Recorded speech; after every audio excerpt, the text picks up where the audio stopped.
Okay, great. We are recording.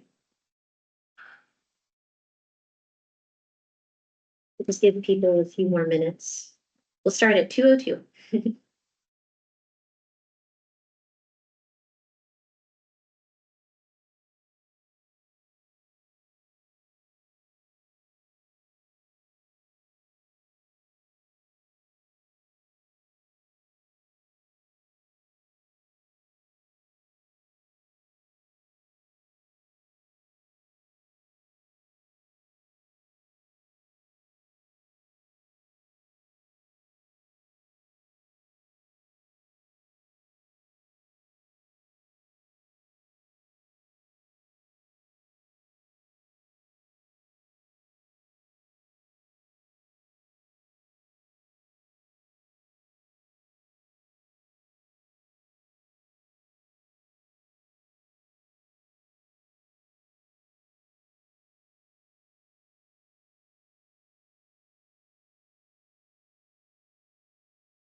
Okay, we'll get started in just a moment. Have more people filing in.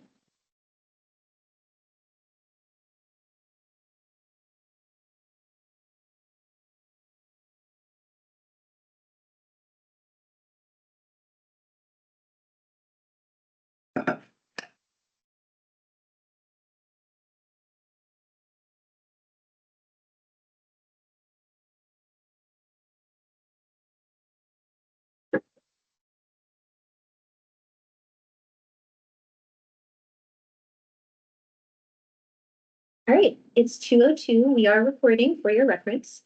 I am Dr. Sinda, the Grants Development Manager here at Virginia Works.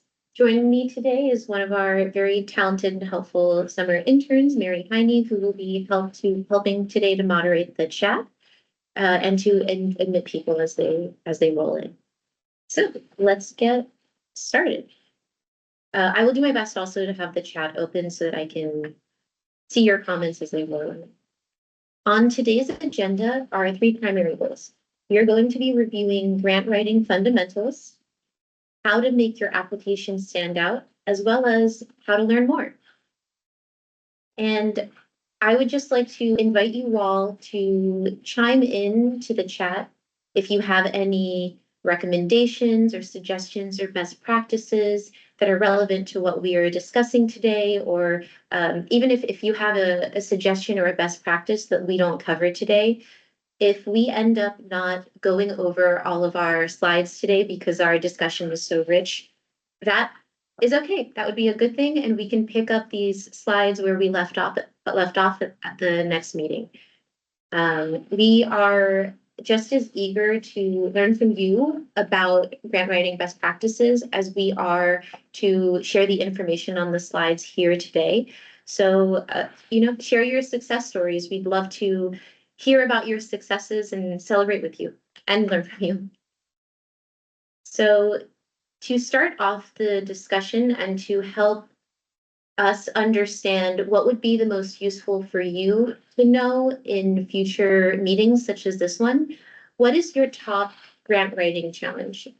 Please take a moment to answer this question in the chat, or you're welcome to unmute yourself and chime in. What do you believe is your biggest challenge when it comes to grant writing, or maybe even grant finding? I'll leave it open to you to chime into the chat or say out loud if you have any suggestions.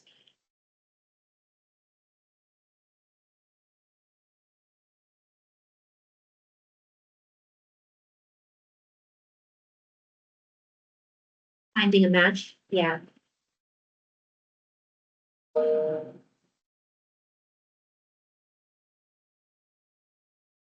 Oh, wow, these are really great comments that are coming in.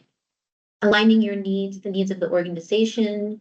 Grant writing is a skill. It's one that you have to hone over practice, a lot of practice. Finding the time, that's a good one. eligibility, finding match. Grants are exhausting to write. There's a lot of documentation that comes with them, soliciting partnerships, aligning performance metrics. Thank you all for commenting in the chat. A lot of these, developing a budget, yeah, a lot of these are topics that we hope to go over today and share some insight with you. Grant writing is not easy. Because project management is not easy. And when you are writing grants, you're not just filling in an application, you are developing a project, and developing a good proposal for a project with the appropriate partners is really challenging to do. So let's dive in. And by the way, if you have any questions as we're going through things, please, feel free to chime into the chat. Mary will be helping to monitor, so we'll try to address your questions as they come up. You're also welcome to raise your hand or just chime in. Okay, so we thought the most helpful way to start would be talking through the grant development process in the form of a timeline.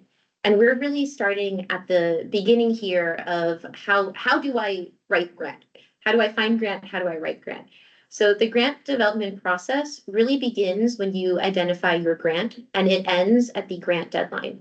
The very first step is to identify your grant opportunity and identify the deadline. This is called the screening phase. The screening phase, you want to know these key pieces of information. You want to know if the grant is relevant to you and if you have time to write and submit the grant. You need to look up the main goal of the grant and the grant activities to be funded to know if it's relevant to the work you're currently doing or the work that you hope to do in the future. And then you need to know, are you eligible and do you have time to write the grant? Because sometimes these applications are quite intensive. If you get anything out of this meeting today, let it be that figuring out eligibility, ensuring that you are eligible is one of the most important things that you need to do at the very beginning, because the documentation for these grants, it is 70 to 100 pages each grant. And the amount of workload you have to do to thoroughly read all the documentation is so time intensive that it's honestly it's a waste of your time if you are not eligible. So the very first thing you should do is this screening phase to identify, first off, am I eligible? Is this relevant to the work that we do? And do I have time to write the grant given the deadline? This screening phase you can do relatively quickly. You should, by looking at just these key data metrics, you should be able to screen through several grants in one day and create a list of promising funding opportunities for you to look into more intensely when time permits. The next stage, after you identify that you are eligible, that you have time to write the application and that it's relevant to your goals, that's when you should read the documentation thoroughly to identify the key components and the requirements. This can take 2 to 3 days. If you have somebody who is full-time, they can probably get through reading the documentation, that 70 to 100 pages for one grant, probably within a day or two. This documentation tends to be very dense, so I recommend using this template. This is the template that we use here in grants development at Virginia Works to help us narrow down the key bits of information in the process of doing that grant documentation reading deep dive. Please use this chart, copy and paste it into your documents.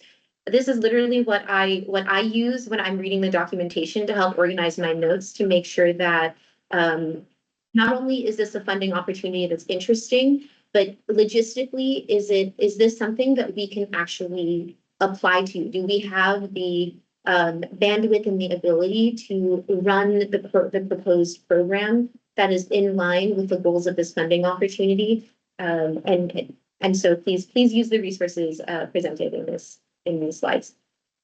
Once you do this initial deep dive at this level of detail, one of the key points that you should keep in mind is, do you have the necessary accounts to apply? This is really important to keep in mind because many of the federal grants require that you have a grants.gov and a sam.gov registration to be able to submit your application. Grants.gov is typically the website where you actually submit your application, and sam.gov is the System for Award Management website, and it tracks your application by giving you a unique, it essentially associates your application with your organization's unique entity identifier to keep track of your application and the application process. It's really important to know whether or not you have an active registration on both of these websites if you're applying to things like federal grants, because it can take 2 to 3 weeks for your registration to occur if you don't actively have one. And it would be really unfortunate if you go through the process of writing a grant application and then you miss the application deadline because you needed a sam.gov active registration and you didn't have one, and it took 3 weeks for it to be created, and by then the deadline had passed. So it's really important in the stage of reading the key details of your application to ensure that you have the necessary accounts in order to be able to actually submit your application. The good news is that while you are getting these necessary accounts, if you don't already have them, you can begin designing your project or your program by ensuring that your dream of your project aligns with the allowable activities in the grant, and identifying key personnel, both internally, meaning the personnel that you already have, as well as whatever external partners you might need. The moment you are done designing your project and identifying who might be your external partners, you should begin the process of attaining your letters of support or your letters of commitment. You want to do this as soon as you know who your partners should be, because it can take several weeks to get a letter of support or letter of commitment back. Every agency, every organization kind of does things a different way. You might be able to reach out to an agency and get a letter of support or commitment back in a few days. It might take a few weeks. So we highly recommend that you do this as soon as your program and your project is designed to avoid accidentally missing the application deadline. At the same time that you are waiting to get your letters of support or letters of commitment back, you can work on writing and editing your application. How much time you actually have to write or edit your application really depends on the application deadline. There are some funding opportunities where you will have several months in between when the opportunity is announced and when the applications are due to be able to write and edit. There are many funding opportunities, such as a lot of the federal grants, where they will announce an opportunity and it's due in the next month. So the amount of time that you have to do all of the steps involved here is very short, and it's quite challenging to do in that time period, especially if you are not on top of making sure that you have the necessary accounts and being proactive in starting to get your letters of support and commitment as early as possible. We also highly recommend that you submit your application at least 1 week before the application deadline. I have seen this happen a few times where if you wait until the due date to submit your application online, you are not the only one to do that. It is possible for these application websites to have so much traffic on the day that the applications are due that the websites crash and nobody is getting their applications in that day. And so we highly recommend that you try to submit your application at least a week before. You never know. It's not uncommon that there are miscellaneous technical errors that can occur in the submission process on the side of on the side of the website, like a technical error. And so you want to give yourself time to get help from the technical team to be able to resolve whatever issue you might be happening. And so we recommend giving yourself some buffer space between when you finish your application, are ready to submit it, and the actual deadline, just in case. And so now we're going to go into some grant writing fundamentals, starting with the minimum eligibility requirements. So on grants.gov, for example, there often is an eligibility section of the website. And this is true for many websites that post these different funding opportunities.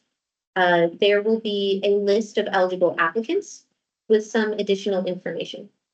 If you are looking at grant documentation that is not on a website such as grants.gov that will have sections for this kind of information, you can find eligibility information in the grant documentation itself. Often you have to search for it in the table of contents, but once you find it and go to the eligibility section, it's quite helpful. It'll give you a list of eligible entities as well as a list of entities that aren't eligible. And if you're ever not sure about what category you fall into, just reach out to the relevant program officers. It actually will serve you better in the long term to have a rapport with the program officers earlier on in the process. And I'll get to more details on that later on. So when it comes to minimum eligibility requirements, there's the list of eligible types of organizations that is written on the website or on the grant documentation. And then there are minimum eligibility requirements such as the formatting. So your font, your text size, your word spacing, whether or not there's a match requirement for the funding, required partnerships, the addition of letters of support and commitment, your budget cost limitations, allowable activities, etc. These are minimum eligibility requirements, which means that if any single one of these is missing from your application, your application may not be considered at all. And the very frustrating part of this whole process is that these requirements are not written in the same part of the application. The requirements for formatting are not written in the same part of the documentation as the fund match requirements, which is in a different part of the documentation as the required partners. So you need to be very careful in making sure that you read the documentation thoroughly, because the frustrating part is that you could write the most beautiful proposal, but it can be disqualified based off of a technicality because you missed the font size requirement on page 5 when all of the other requirements were on page 12. Thank you, Mary. Our lights like to automatically turn off here, but she helped out with that. So thank you, Mary. So yes, back on topic. Please be careful in reading the documentation, because these minimum eligibility requirements, I wish they were written on the same page for every application for every grant. They are not. They're kind of sprinkled throughout the documentation, and so you need to be very careful in reading the documentation to make sure you don't accidentally miss something and are not accidentally disqualified because of a technicality. Common mistakes that are seen in applications regarding these minimum eligibility requirements are things like missing letters of commitment from key proposed partners, missing signatures from key partners, issues with application formatting, missing labels, incorrect spacing, font size, margins, which all sounds very silly, but can get your application disqualified on the technicality. And then also issues with having insufficient detail or vagueness regarding some of the more niche components of the project narrative, such as the sustainability plan and your past performance section, or accidentally if you accidentally don't have your project goals clearly pertain to the key data metrics that are mentioned in the grant documentation, that can automatically disqualify you as well. So now what we're going to do is we're going to talk through the common parts of an application and give you some tips for each of the common parts before we go into how to make your application stand out.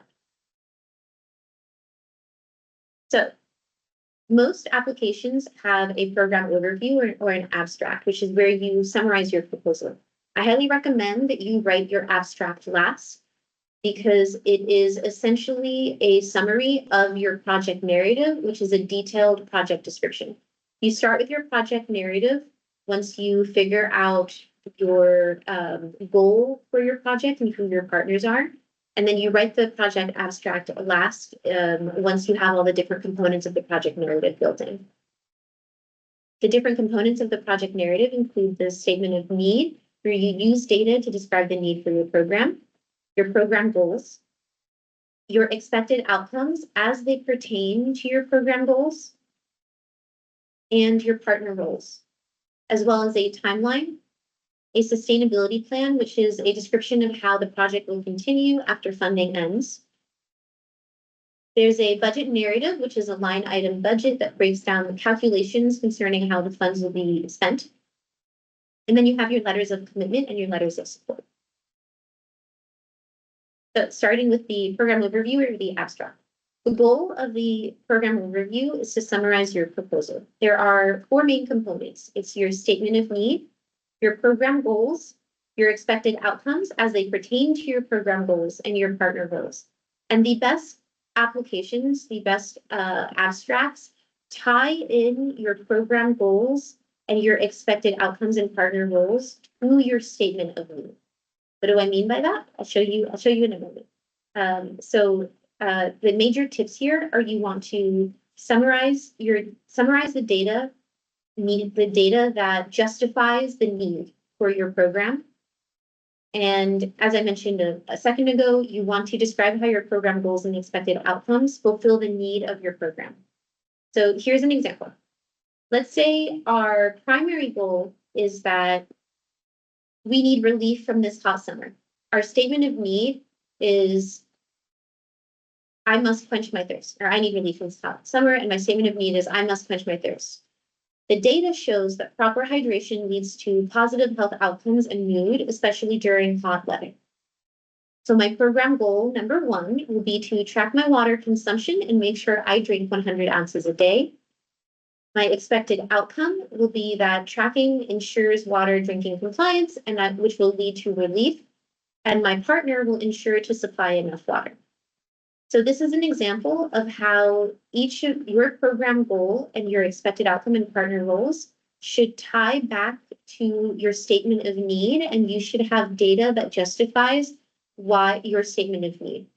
So if you had multiple statements of need, you would want to use this sort of template iteratively where you work in this pattern. For example, let's say, here's an example here where we have 2 statements of need. Your primary goal is listed at the very beginning. I need relief from this hot summer. And then you list your statements of need here. I must quench my thirst and I need sun protection.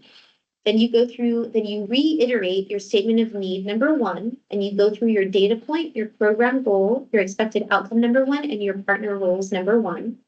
And then you say your statement of need number 2, which is I need sun protection. The data shows that protection from the sun provides relief via temperature regulation. Program goal number 2 is I will wear sunblock and enjoy shaded activities. Expected outcome number 2 is experienced temperatures will be pleasant and skin burns will not occur. And my partner will supply the sunblock and help plan shaded activities. So I know this sounds very redundant because you're stating your statement of need at the top and then you're reiterating it here, but you want to be redundant with your applications. You want to imagine that the reviewer only has 10 minutes to read your application. You want them to be able to scan through your application and get the gist of who you are, what it is that you're proposing, how you're going to do it, and when you're going to do it. And that includes being redundant on different scales. So you want to be redundant on a macro scale and make it scannable. And you want to be redundant on a micro scale within your paragraphs so that it really gets into the reviewer's mind. Because imagine, they're not just looking at your application, they're potentially looking at hundreds of applications. And being repetitive is a really great way to stick into their memory so that they know who you are and what it is that you're doing. Now moving on to the project narrative. In the project narrative, you describe your project in detail. And it is essentially, it should mirror the abstract, but be more detailed. When you mention data in your project narrative, you want to make sure that you cite it and that for each goal, you're outlining your deliverables. And as I mentioned in the abstract, you're going to be redundant here. And from the abstract, these 4 points here, if they look familiar, it's because they're the same key points that were mentioned in the abstract. The project narrative is essentially just your abstract, but in greater detail with some additional sections. So let me just show you how redundant the project narrative really should be. This is an outline of the components in your project narrative. Each of these sections in red are the different subsections of the project narrative. You have your statement of need, your program goals, your partners section, your evaluation plan, your sustainability plan, and your timeline. And in bold are the different categories that we already reviewed in the abstract that are repeated again in slightly different ways in these different sections that we'll just talk through momentarily. So for instance, in your statement of need, you want to embed your program goals, your expected outcomes, your partner roles, as is done in the abstract, with key data that is now cited. Even though you just mentioned your program goals in the abstract and in your statement of need, you're now going to have a program goals section that should be really easy to find and identify because it has its own subheader, where now you're going to list your program goals again, and you want to add details about what your key deliverables are for each program goal. Next, you have a partner section where you describe your partner roles in detail. Then you have an evaluation plan where you describe how you ensure your program goals are accomplished, such as who will keep track of what, including how your partners will play a role in this. The sustainability plan, which we'll get to in detail coming up. And then again, you mentioned your partner roles as relevant to the sustainability plan. And then in your timeline, you want to show your program goals and your expected outcomes in your milestones in a visual, including the partner roles. And we'll get to more details on that in a minute. So onto the sustainability plan.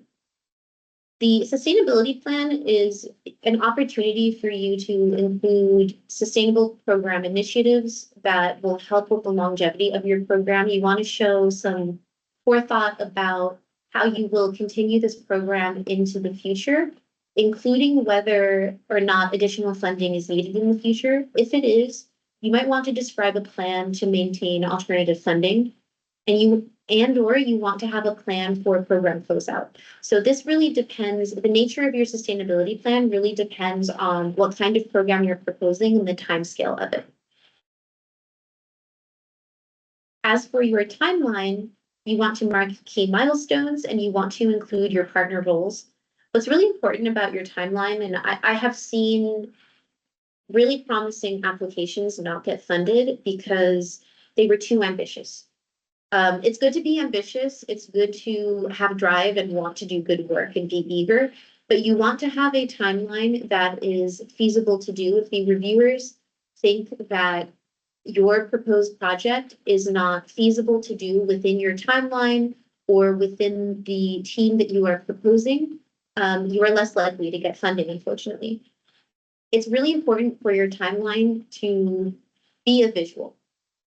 You can use a timeline such as the one that we used earlier on in these slides, but I recommend using a Gantt chart, which is essentially a chart that looks like this. Gantt charts are really helpful because they give you the opportunity to layer in a way that is visually clear while also being detailed. So you can include different components of a project. You can include different partner contributions into a Gantt chart, such as this one here. And it'll help you stay on track once you do get the funding. As for the budget narrative, the primary goal is to break down calculations regarding the use of funds. It's a line item budget, which is essentially just a list of how you plan on using your funding, and a budget narrative, which is a description of each item. Often these are in the same document, and some funding opportunities, some grants may even provide a budget template to fill in place of you needing to write one from scratch. It's important to show your calculations for how funds are utilized throughout this.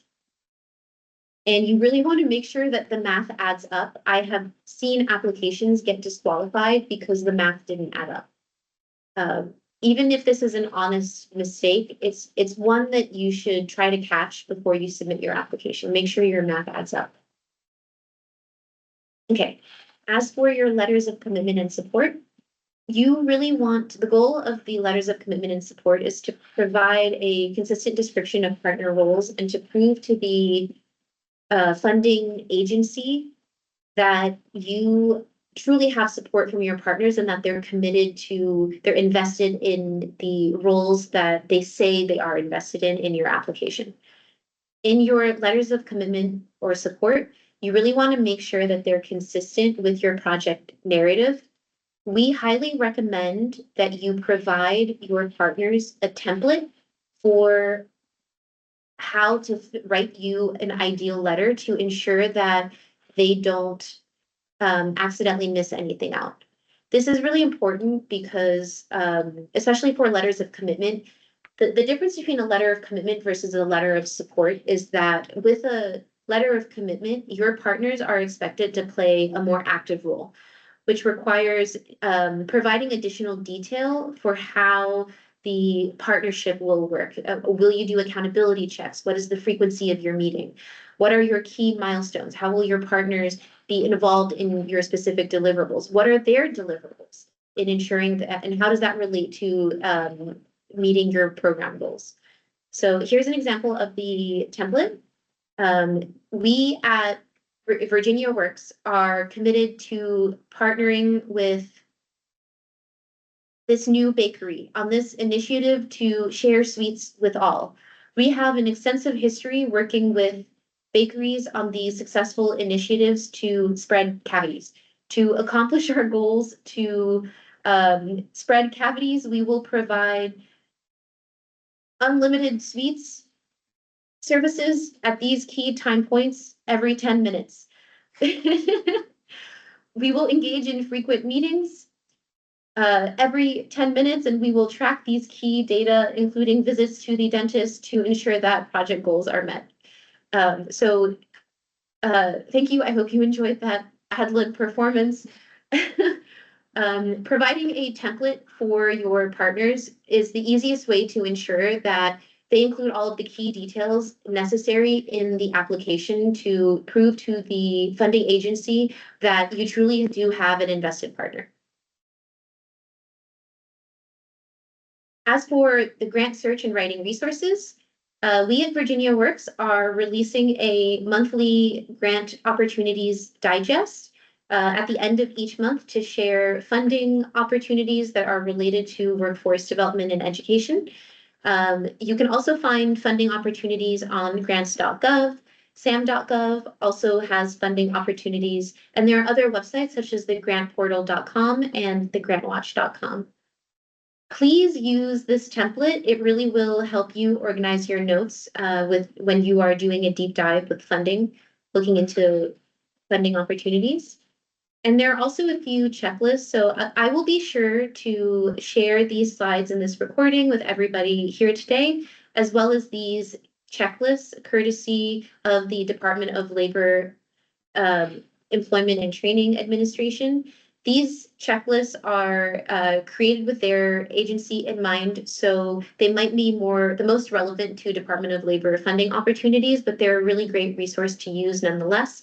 The grant application pre-submission checklist here's an example of the first page. It has a lot of the key components and the key points that we discussed today, such as making sure you identify the type of award, making sure that you have a grants.gov and a sam.gov registration, checking the eligibility requirements, checking the requirements for matching funds.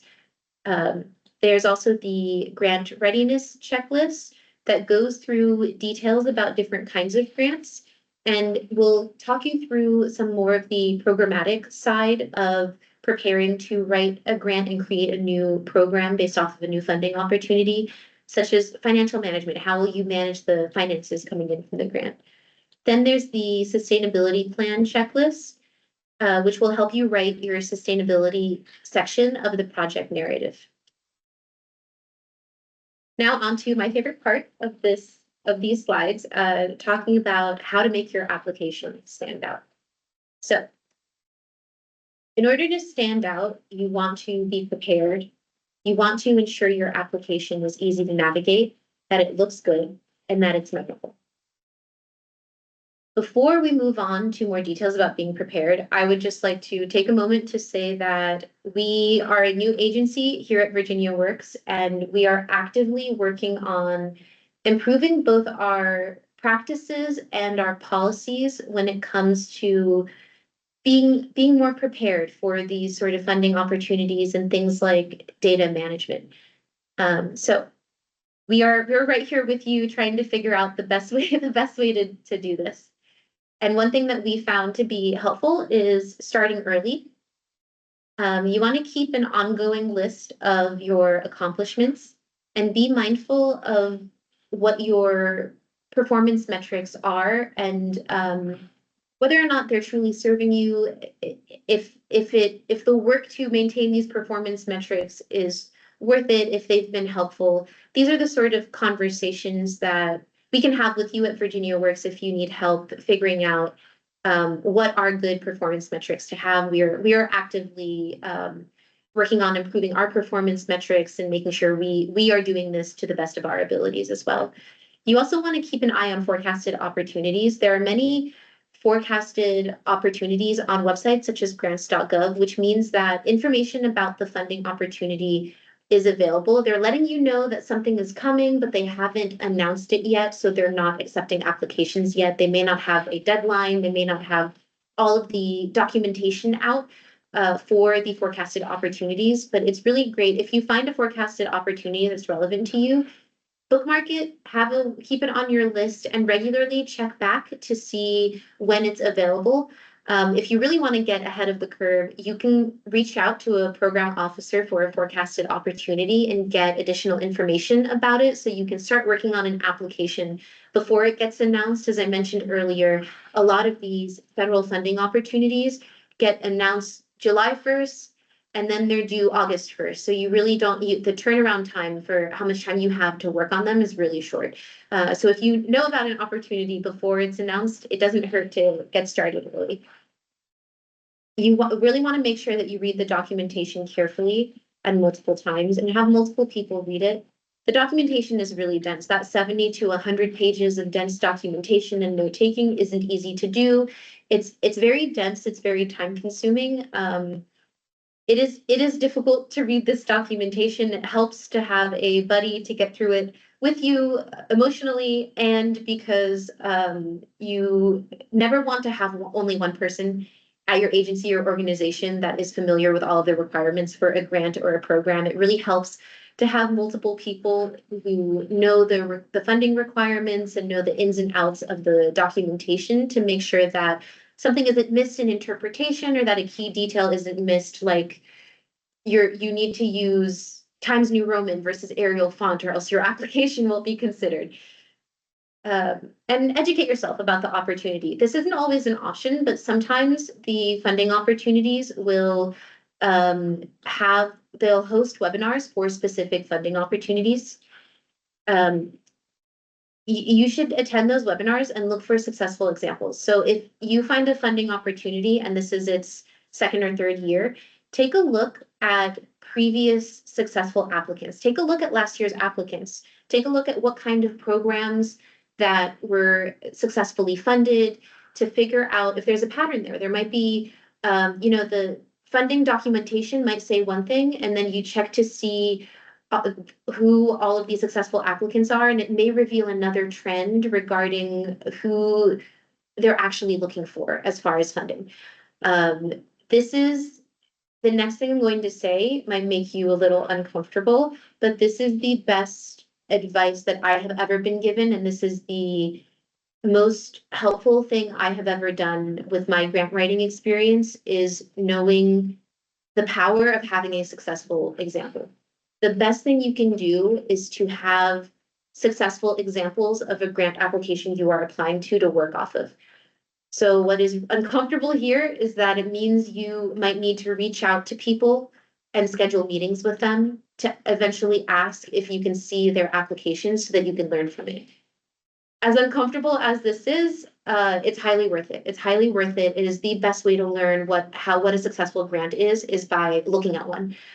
So I don't recommend that you cold email people and you ask them in the email to see their application. That may not go over well. But what I do recommend is that you reach out to people and you say something like, "Hi, I'm Sinda, and I am impressed by the work that you do and this project proposal. I'm really interested in applying to so and so funding opportunity. I would love 5 to 10 minutes of your time. Can you please meet with me sometime this week? I'd love to pick your brain." And then when you build a rapport with them and you're talking to them face to face, most likely on Teams or Zoom, then you can ask, may I please see your successful application? And every time I have done this, I have never been told no. People want to help.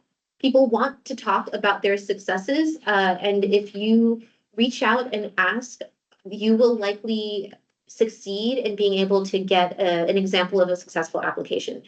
I don't think you should do this just once. I think you should do this multiple times and try to get at least 2 to 3 successful applications so that you can compare across them. If the best thing to do is to compare at least 2 applications and look at their commonalities, see what they did similarly. Do they have similarities in the way that they organize their grant? Do they have similarities in the way that they presented their timeline, et cetera? Are they visually similar? Like compare their sections and how they organized their sections and the way that they made their arguments, and the similarity, as many common similarities as you can see across successful applications. Those similarities are the components that you should copy when you are writing your own application, and you will be much more likely to receive funding learning in this way. The next thing to do is to make your application easy to navigate. You want to, as I mentioned earlier, imagine, we know reviewers probably are reading your application, but just pretend that they only have 30 seconds to look at it. They have a minute, they have just a few minutes. You want them to be able to scan the application and find the subsections, the necessary components to make sure you're eligible. You want them to be able to scan your application and know exactly what you're doing and how you're doing it and when. You want to label your sections as they are labeled in the grant application guidelines. When the sections have a standardized naming, it makes it easy for the reviewer to find what it is that they're looking for. And you want your subsections to be easily distinct from the main headers. Always remember, it needs to be scannable, like a good resume. You want to have plenty of white space to ensure readability. You want to have white space in between your paragraphs and in between your sections. Do not have a paragraph that takes up the whole page. You want to have paragraphs that are digestible, that are easily distinct. White space is so important because what it does is it gives the reader psychological breathing room. It gives them a chance to take a breath in between that paragraph onto the next one. If you cram a page with as many words as possible and you don't have any white space in there, the reaction that you tend to get from readers is one of dread, and you don't want them feeling like that when they are looking at your application. You want it to look nice and welcoming and easy to read and be easily navigable. Related to that, bold and underline your key goals, your points, and your metrics, as well as your partners. Keep it scannable. So, and if you're showing data, ensure that your figures are high resolution. And if you have text in your figures, make sure the text is large enough to view. If you have text in your figures and it isn't large enough to view, it's better to have no text than it is to have blurry text that you can't read. It also just looks sloppy, and it makes the reviewers question a few things about your application and your access to the data. If you have a blurry figure, the most likely reason is because you copied and pasted, or you took a screenshot of the image instead of loading the image into Word doc to get the high resolution version. Or it might make them, so if that's the case, then they might be concerned that you rushed through your application instead of taking the time to load the high resolution version, which you don't want them to think. Or they might think, oh, maybe they don't have access to the original data file, which then makes them wondering why you don't have access to the original data file. and your ability to access the data that is highly relevant to planning your project and running your project might raise a red flag. So make sure your images look good. It shows that you care, and it'll prevent raising red flags about your ability to manage the project that you're proposing. So here's an example of what not to do. You don't need to bother reading this text. This is a sample that I wrote from my prior life as a neuroscientist. So here, what we have is a unique section header that seemed like a good idea at the time, but it isn't one of the section headers that would be easy for the reviewers to find. The subsection header is there, but scanning this, I can't really visually tell the difference between the main header and the subsection header. Looking at this, these two paragraphs just kind of blur into one. This is not great to look at. Now, this is what it looks like when we apply the tips on the left. We have the project narrative labeled at the top. It's visually distinct from the subsection header, so it's easier to navigate. You can still include a unique project title, but make sure it comes after the words project narrative so that it's easy for the reviewer to identify and find quickly. I separated the paragraphs with a big white space. And because there's a separation here, I didn't have to use an indent to delineate the paragraphs, which I recommend that you don't do, because look at how crisp that nice straight edge is. And then if you look here, I bolded the key points of the first paragraph. You don't have to bold the key points of every paragraph, but it helps to do this in key sections so that the reviewer can identify the main points of your application, which will be who your partners are, what your program project goals are, what are your expected outcomes, what are your deliverables, etc. And then the final change to make this complete is to make this complete and make your application look good, is to align all of the edges, including figures. If you have a data figure here, it's important to make sure that the edge of your data figure lines up with the text here.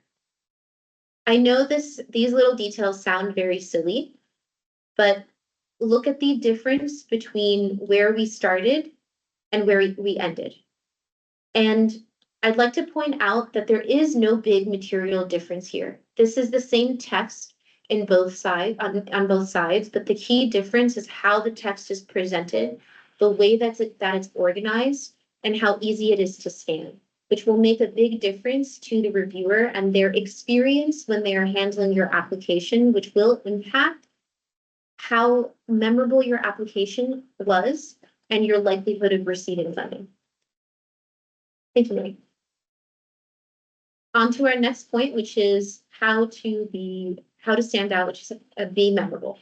You want to be redundant, you want to be organized, and you want to be recognizable. I have been very redundant in talking about redundancy throughout this meeting, so we don't need to belabor on that. Be organized, be redundant, make sure your application looks good. Don't just be organized in the way that your sections are layered, but be organized in the way that they're presented. Really line those edges up when you take the time to dot your I's and cross your T's with your application. What it shows to the reviewer is that you are a careful person. And people who write applications carefully will likely also run programs carefully, which means that you will be more likely to receive funding. As for being recognizable, use logos and have good figures and visual aids. Use it with your timeline, use a Gantt chart or some version of a visual timeline that will make it easy for them to look at, for the reviewers to look at and quickly understand what they're looking at. Have organizational diagrams if you are presenting something complex that is confusing to describe in words. It might be better to show a visual. Don't include an organizational diagram just for the sake of having one, but do use it as a tool if it is more illustrative than trying to describe in words. Another key piece of advice we want to share is to contact your program officers early on and throughout the application process. especially with the current funding environment, we have in our hands just in the last few months found funding opportunities that seemed really promising. And then in the process of starting to think about them, they were archived and closed because of how rapidly changing our funding environment currently is. So we recommend that you contact the program officers early on and throughout the process. This shows them that you care and that you're paying attention and that you want to learn. You want to try to be positive and polite. Yes, of course. And a recording of this presentation will be available. Um, the I cannot stress enough to you how powerful it is to have rapport with the program officer before you even submit your application. And once you submit your application, reach out to the same program officer or officers, if it's plural, that helped you throughout the process. And just to let them know, just shoot them an email that says, hey, thank you so much for all of the help throughout this process. I really appreciated your help on this and that. If you should put detail into the email, it shows them that you are considerate and that you're careful. And more importantly, it shows that you care and that you're paying attention. Say something like, we just submitted our application. We are so excited to potentially receive funding. Looking forward to hearing from you and your team. And let's say if you submitted the application in January and you expect to hear back by the end of May, if you don't hear back by the start of June, reach out to that same program officer again, just to let them know, hey, we care. We're paying attention and we're listening and we really care about this funding opportunity. It means a lot to us and we are invested in this program. Nobody, like, people want to work with people that care and who check in and are invested, and nothing will show that you care more about a funding opportunity than making sure to continuously check in on it throughout the process while you're waiting to hear back. And it will make a difference. You will be remembered more positively, and it does impact your probability of getting funding. If you're interested in learning more, you should think of grant writing. It's so funny. Nobody really grows up thinking, I'm going to be a grant writer when I grow up. But it's a field that a lot of us find ourselves in because funding is important. We all need funding to keep all of our projects going. And there is a whole world of pedagogy around grant funding that is out there. There are many webinars, meetings, workshops such as this one. There are more tailored ones for specific funding opportunities. You want to be a student of grant writing and try to form grant writing networks to learn from other people. You want to read the documentation and be curious. There are many different kinds of funding opportunities out there. There might be unique ones that you're not even aware of that your partners or peers or colleagues are utilizing that you won't find out about unless you ask. Another really great way to get good at grant writing, other than writing prolifically and reading prolifically, that helps too, is reviewing grants when you can. Whenever you get an opportunity to be a part of the grant review process, you should take it. It is a lot of work, but it's a really great learning opportunity because it gives you an insight on what other agencies are looking for. And it also gives you an insight on the differences between what kinds of applications get funded versus what doesn't get funded. The more grants that you review, the more patterns you start to recognize as far as what are the common application components that people tend to miss when they're working on this sort of grant versus that sort of grant. So with that, we'd like to thank you all for being here. It was really fun putting these slides together and chatting with you. We have some ideas about what topics to discuss at our next grant writing meeting, such as the difference between public versus private funding, how to give a funding pitch, how to read grant documentation, potentially doing grant writing or editing workshops on specific applications. If you guys have any ideas about what we should discuss next, please put them in the chat. We'd love to hear from you. If you have any ideas about what we should discuss in further detail, we'd love to hear that from you as well. Let us know if this was helpful. Our goal is to be as helpful as possible and to provide an opportunity to also learn from you and to facilitate these discussions. So thank you so much. We were thinking, so we got a question. How frequently will you offer these webinars? We were thinking at least quarterly, but if there's a demand, we can do them more frequently. Public versus private. Got it. I think what we'll do is we can send out a poll to everybody that attended today to try to gauge your interest for the next meeting's topic and perhaps for the frequency of the meetings. Great. I'm going to just stop recording at this point, but I'll leave the meeting open to give you a few more minutes to put your thoughts in the chat.